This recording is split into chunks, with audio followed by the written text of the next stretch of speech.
I think to me this is a Shakahora budget. We are all candidates for Shakahora. At this late, none of us can be able to add a kilo to our weights, because the cost of living is certainly going to be totally beyond the reach of all Kenyans. And I wanted to say, when we talked about the 4-5 issues as Azimio, the cost of living, this bill deals with the cost of living. So when we were saying that before any talks take place, we needed to address the cost of living, you can see where the vision that our leader had.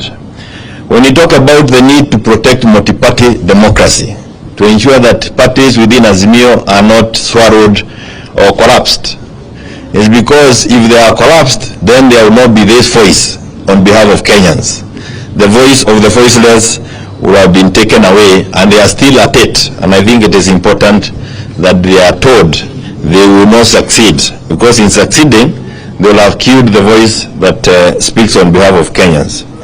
You now can see them clearly trying to legalize corruption. When you say that you will be taking to Parliament the minister to go and justify why he breached the law, and you provide that in an act of Parliament, it's a regime that is not keen on fighting corruption at all. In the whole of the presentations that we have had, I didn't hear any attempt to seal the loopholes. And if we seal the loopholes, I'm sure there will be a lot of money that can come back and be available to Kenyans for the things that they have been complaining about. Our party leader, senior party leader, has again read us in talking about the need to look at the IBC. The whole process of arriving at leaders. The leaders we have in Parliament and those who went through the window into State House and other places are now producing this. So if our process of electing people is not checked, it will continue producing people who do not care about the welfare of Kenyans. And that is clear from the kind of bill that has been led to us and the one we have been going through. We've been talked about Vision 2030. Now, and let me also say, when you have in Parliament, unfortunately, when you have in Parliament 90% or 80% of fellows there, and especially from some regions, were all leagued in, they have no business reading these bills. They just continue reading your lives out of anything useful, and that's what they are doing. Vision 2030, a country, a people without vision, that's what the Bible says. People perish if you move away from this vision, and they have not mentioned the issue of Vision 2030 or even 2063 anywhere. So we are just people galloping in the dark. Mungu tuko kwa shida hapa. And again, as His Excellency has said, the universal health care through the widow, it just evaporated. A short while ago, you'd use your people back in the countryside who are happy with NHIF cards. Today, you produce it and you are chased out of the hospital. My brother is a doctor and he was told, don't retain anybody in hospital, even after any, whatever kind of operation, beyond 4 days. If you retain them beyond 4 days, wewe mwenyewe utalipa. So it's a question of whether you want to undertake these operations is crazy. But there is one more thing that I think we need to focus on. And this is what that would help us and the Senate. Our Kinara has said it many times, but maybe it has not been, the media has not picked it. The amount of money that is spent by Parliament moving from one country to the other, it's a lot of money. The speakers, for example, and especially in the Senate, they actually exchange suitcases at the airport. He has so many places to go, he has no time, to cover all the trips that have been earmarked for him in a year.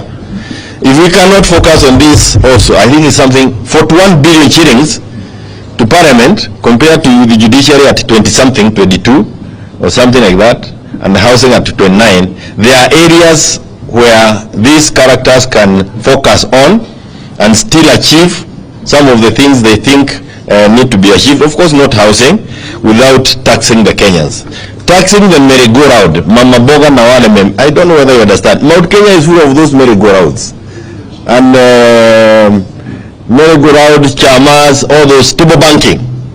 So you introduce table banking so that you can get a mrija kukunywa maziwa ya kina mama jikoni. So this is really taxing people while they are sitting at the fireplace. It's really not something that you need to sit loud and wait. But Baba, as I was coming from Nyandarua the other day, I bought some fruits. And a lady who was selling fruits to me said, when nimekuona kwa Azimio, this pineapple, I am buying it for you, for Baba. Take it to Baba and tell Baba, you are our only hope. Ukirudi nyuma, wa Kenya watapata shida. Kwa hivyo, Kenyans are looking at what you are doing and the leadership that you are giving to us. Na jana usiku nikawaambiwa, wanagojea tu kuambiwa twende.